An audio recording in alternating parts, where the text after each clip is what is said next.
Ever wondered what separated a lord's feast from a peasant's meal in medieval times?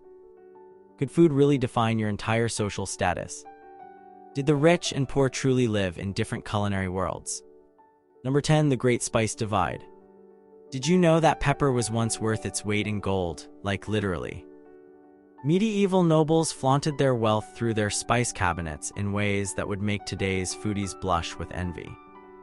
While peasants seasoned their food with whatever herbs they could grow or forage locally, think garlic, onions, or parsley, nobles were showing off with exotic spices from distant lands. Imagine being a noble and having servants sprinkle cinnamon, nutmeg, cloves, and ginger into your food. These weren't just flavors, they were status symbols that screamed, "I'm rich enough to afford goods from thousands of miles away."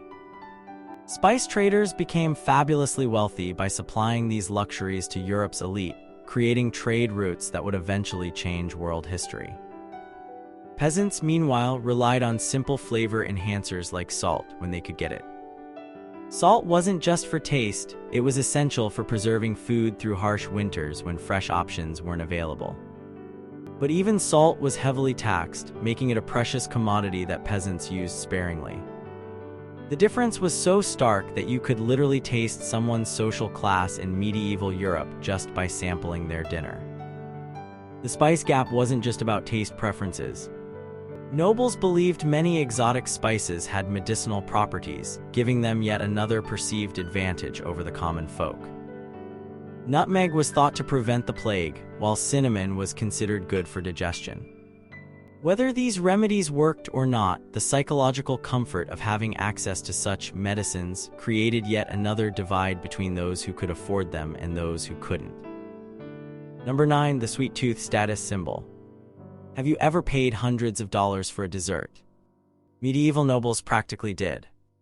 Sugar was an ultra-luxury for the wealthy, while peasants had to satisfy their sweet cravings with honey or fruit, if they were lucky enough to indulge at all. Sugar arrived in Europe as a rare spice from the Middle East and was initially used in such tiny amounts that it was measured by apothecaries alongside medications. Noble households displayed their prosperity through elaborate sugar sculptures called subtleties that were showcased between dinner courses.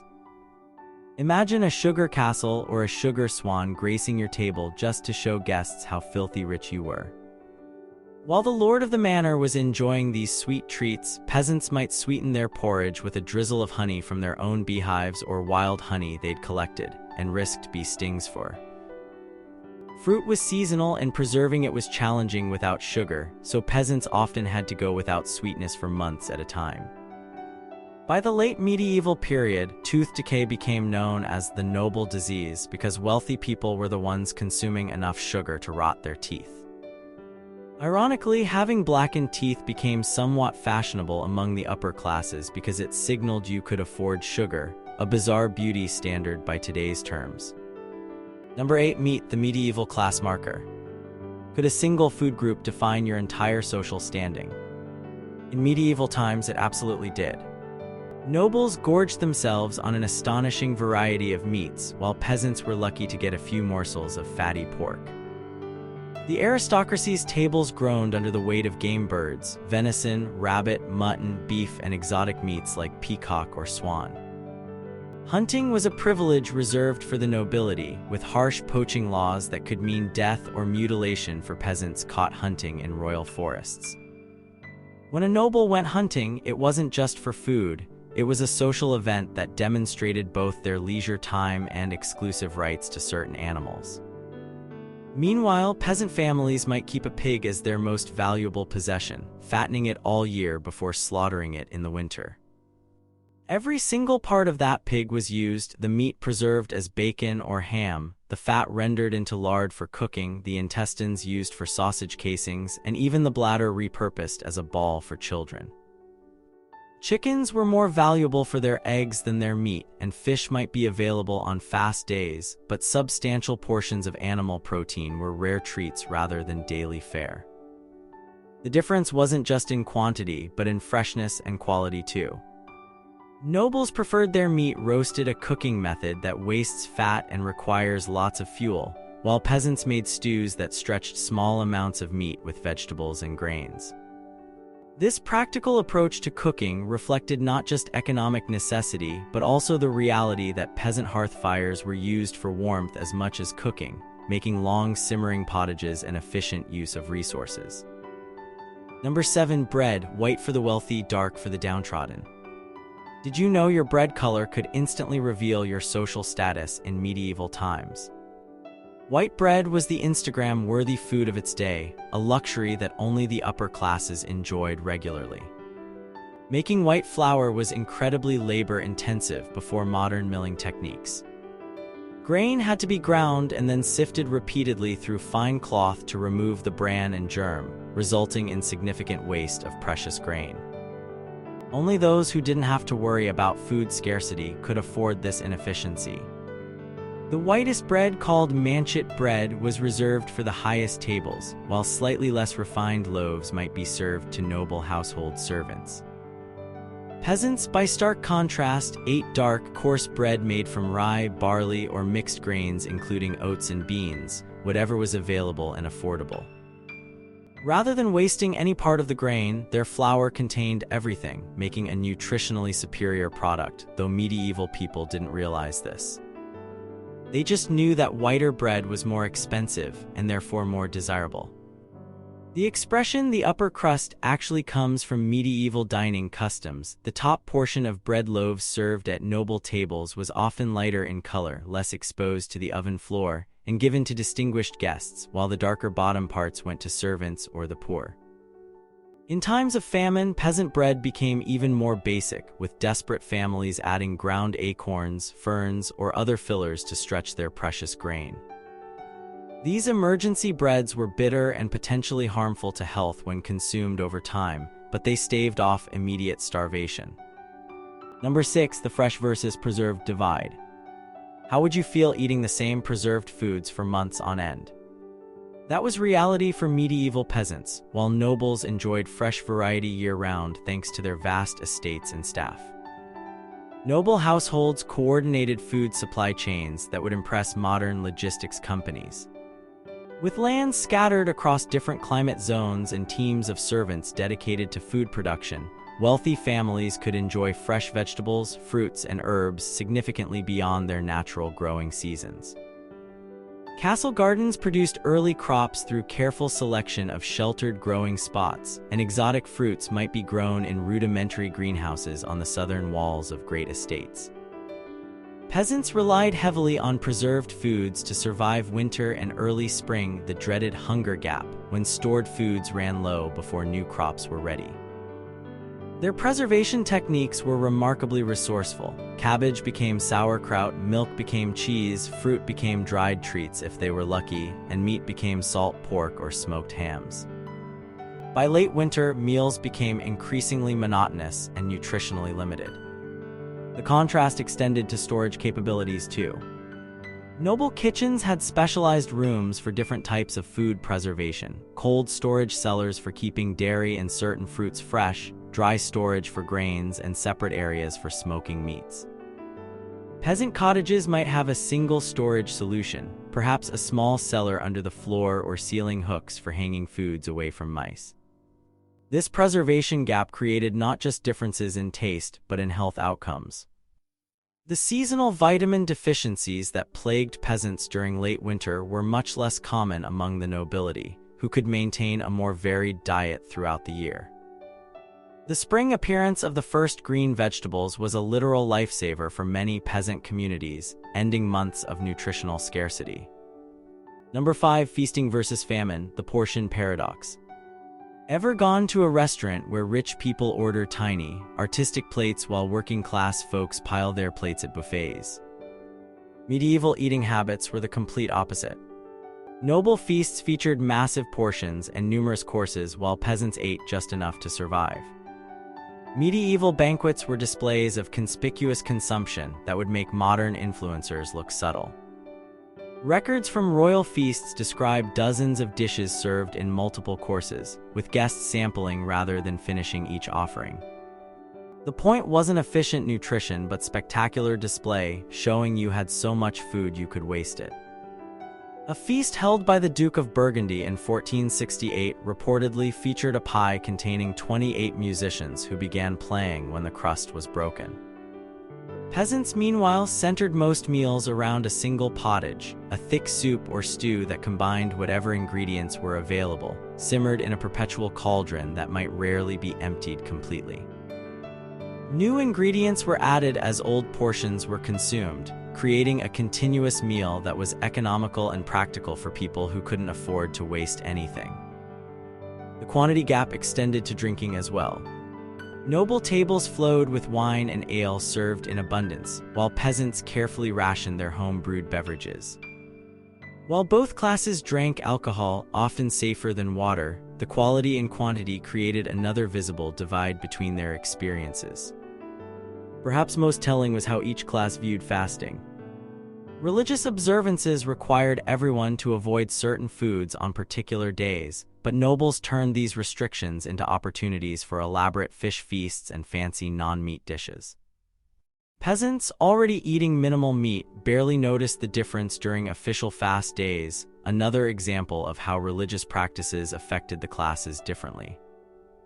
Number 4. Exotic versus local, the geography of medieval gastronomy. Could you imagine never tasting anything from beyond a 50-mile radius of your home?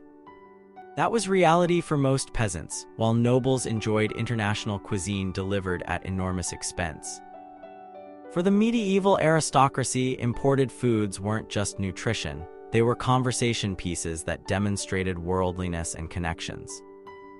Oranges from Spain, almonds from the Middle East, and rice from Asia graced noble tables alongside wines from famous vineyards across Europe.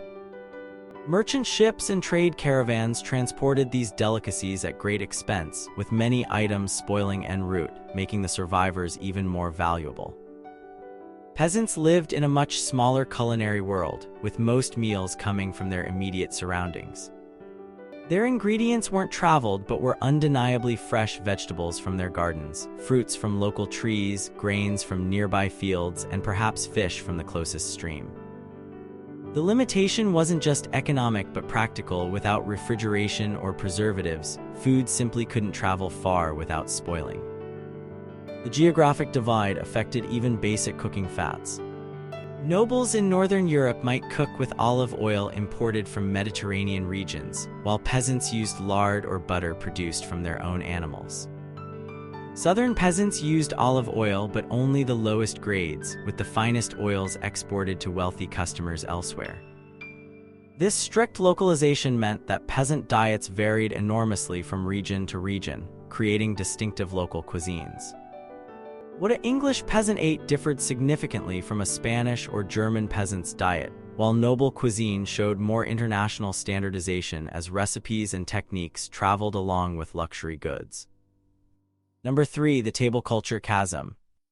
Did people really eat off bread instead of plates? Some did. The physical experience of medieval dining varied as dramatically as the food itself, with nobles developing elaborate etiquette while peasants focused on simplicity.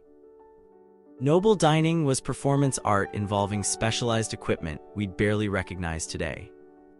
They used ornate knives and spoons. Forks were rare until later periods. Initial trenchers, flatbread plates that evolved into wooden or pewter versions, and elaborate drinking vessels made of glass, precious metals, or exotic materials like coconut shells. Meals were served by teams of servants following precise protocols about who should be served first and how the dishes should be presented. Peasant meals, by contrast, were unceremonious affairs centered around the practical. A typical family might share food from a common pot, using wooden spoons or pieces of bread to scoop up their portions. Individual place settings were unnecessary luxuries, and meals were typically eaten quickly before returning to work. Drinking vessels were simple wooden cups or clay mugs, and the entire family might share just 1 or 2 knives. Table linens revealed another stark divide. Noble tables featured layered cloths that were ceremonially changed between courses, while peasant tables, if they even had dedicated eating tables rather than multi-purpose surfaces, remained bare or covered with simple cloths that served practical rather than decorative purposes. Even the timing of meals separated the classes. Nobles gradually shifted toward later dining times, eventually eating their main meal in the afternoon, as a sign they didn't need to rise early for manual labor. Peasants ate their largest meal at midday to fuel their physical work, with lighter fare in the morning and evening. This difference in meal scheduling created yet another visible distinction between those who worked the land and those who owned it. Number 2. Cooking techniques, from simple to spectacular. What if your kitchen had no temperature controls and cooking methods revealed your social status? Medieval cooking technologies created another massive gap between the classes that affected everything from flavor to food safety. Noble kitchens were separate buildings or wings with multiple hearths, each dedicated to different types of cooking.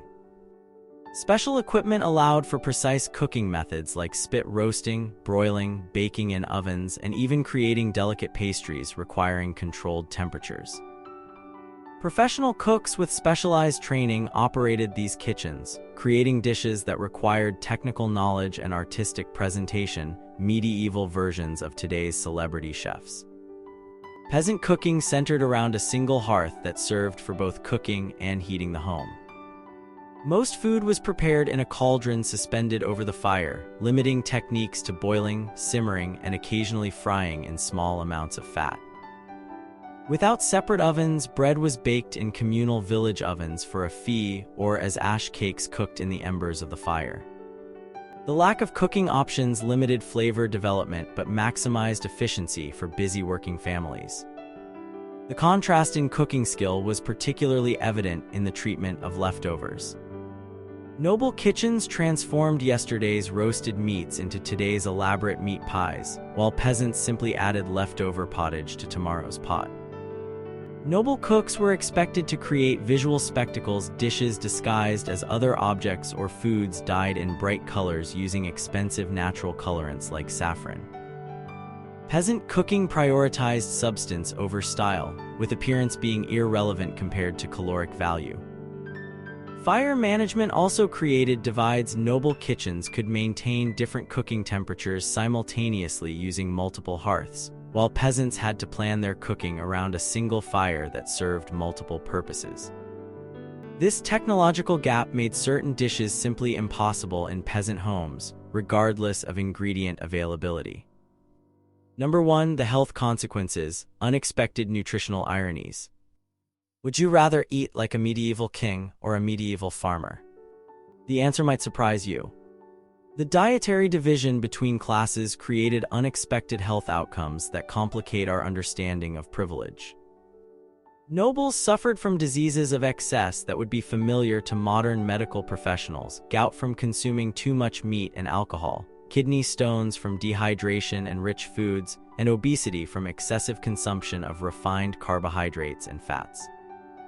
Their prestigious white bread lacked the fiber and nutrients of peasant whole grain loaves, and their abundant meat-heavy diet contained far less diverse plant nutrition than modern health experts recommend.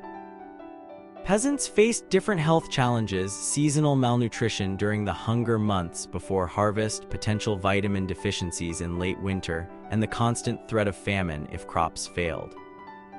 However, when food was sufficient, their diet of whole grains, seasonal vegetables, and limited animal products more closely resembled what nutritionists now consider healthy eating than did the noble feast. Archaeological evidence from medieval cemeteries shows that nobles were often taller than peasants, suggesting better childhood nutrition overall, but their skeletons frequently show signs of diseases associated with overindulgence. Peasant remains typically show markers of hard physical labor, but sometimes have healthier teeth due to consuming less sugar. The medieval diet also created different developmental patterns. Noble children received more protein and calories during crucial growing years, but also more alcohol and sugar. Peasant children ate more consistent diets with less variety, but potentially more nutritional balance when food was available. The unpredictability of the peasant food supply created periods of feast and famine that affected physical development differently than the constant abundance of noble tables. Perhaps most ironic were the contrasting attitudes toward food waste. Nobles displayed status through excess, deliberately preparing more than could be consumed. Peasants developed sophisticated systems for using every edible part of plants and animals, creating cuisines that modern chefs now study for their sustainability and resourcefulness. This fundamental difference in approach to food resources reflected the broader values and constraints of each social class. What would these medieval diners think of our modern world, where the poorest often eat the most processed foods while the wealthy pay premium prices for organic, whole grain, farm-to-table dining? Has the relationship between food and social class simply reversed, or are we seeing new versions of the same social divisions playing out on our plates today?